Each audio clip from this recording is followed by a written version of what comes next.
নমস্কার বন্ধুরা, আজ আমি বানাবো কাতলা মাছের কারি। প্রথমে কিছুটা পেঁয়াজ কেটে নিয়ে তেলে ভেজে বেরেস্তা করে নামিয়ে ঠান্ডা হতে দিলাম। এবার মাছটা ধুয়ে নিয়ে তাতে নুন, হলুদ, লঙ্কা গুঁড়ো দিয়ে মেখে নিলাম। এই তেলেই মাছগুলো দিয়ে দিলাম।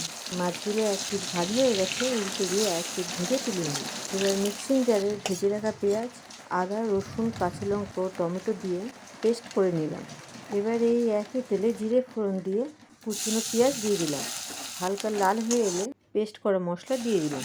এবার এর মধ্যে লঙ্কা, জিরে, ধনে, হলুদ গুঁড়ো দিয়ে কষিয়ে নিয়ে পরিমাণ মতো নুন দিয়ে অল্প জল দিয়ে ভালো করে মশলাটাকে কষিয়ে নিতে হবে। মশলা থেকে তেল ছেড়ে এসছে, এবার আমি জল দিয়ে দিলাম।